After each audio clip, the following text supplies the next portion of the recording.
Constantinople was the richest city in the medieval world, located between Europe and Asia. It controlled some of the most important trade routes on Earth. Its churches glittered with gold. Its markets were filled with merchants from distant lands, and its enormous walls had protected the city for centuries. Many believed Constantinople could never fall, but by the 15th century, the empire was weak. Its territory had shrunk, its army was small, and a powerful enemy was gathering outside its gates. Among the people living inside the city was a 17-year-old boy named Thomas. He was not a soldier. He was not a nobleman. He was simply the son of a blacksmith. Every day, he helped his father shape metal in their small workshop.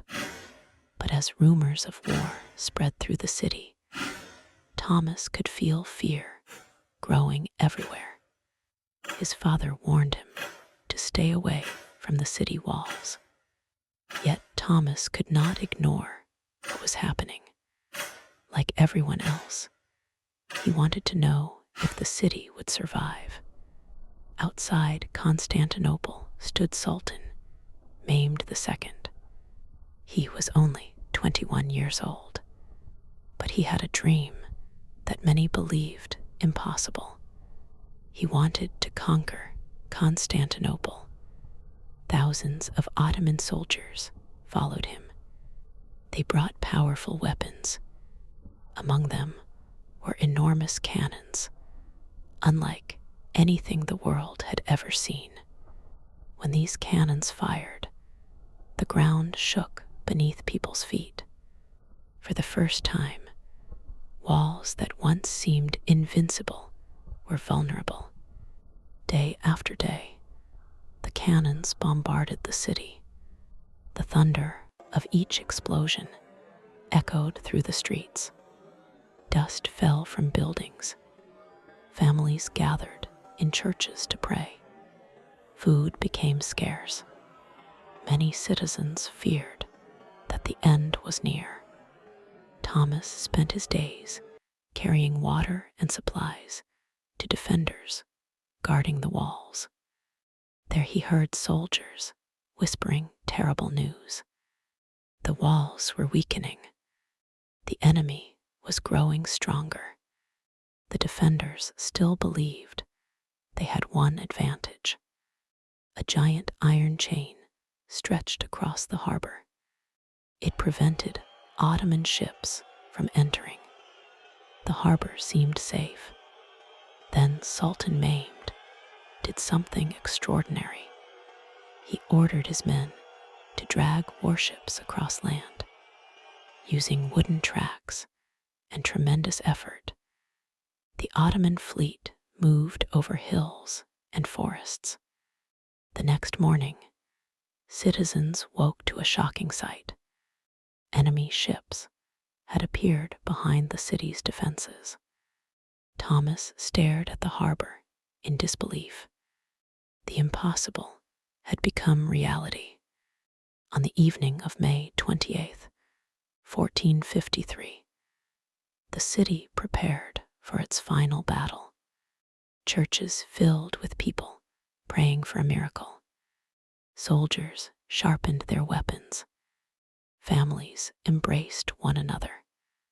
Many suspected they would never meet again. That night, Thomas sat beside his father in silence. The distant glow of enemy campfires illuminated the horizon. Before sleeping, his father gave him one final piece of advice.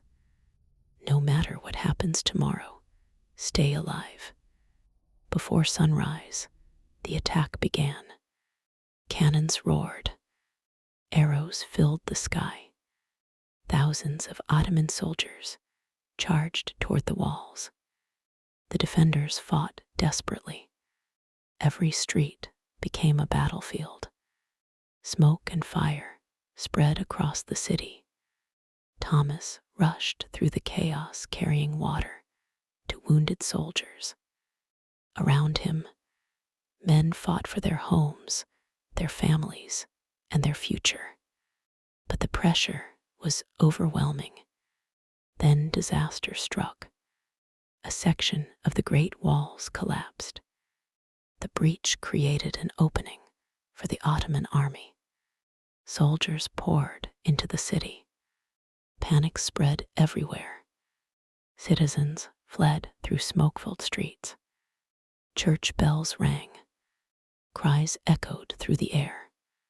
For the first time in centuries, enemy forces stood inside Constantinople. The city had been breached.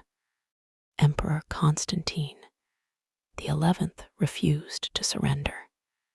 Knowing the battle was lost, he removed the symbols of his royal rank. He chose to fight alongside his soldiers.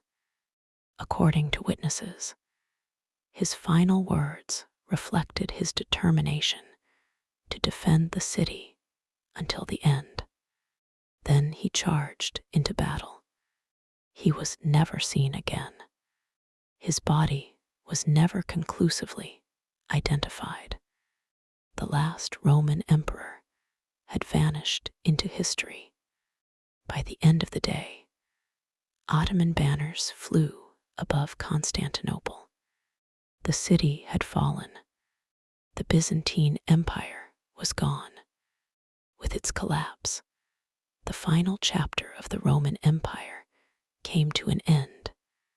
After more than 1,000 years, Constantinople would eventually become known as Istanbul, and the balance of power in the world would change forever. As the sun set over the ruined city, Thomas walked through streets he barely recognized. The empire of his ancestors was gone. The world had changed in a single day. Yet the memory of Constantinople would never disappear. Its story would be remembered for centuries, because empires may rise and fall, but history never truly dies. Thank you for watching Chronicles of Earth. Subscribe for more incredible stories from world history. And remember, the past still shapes our future.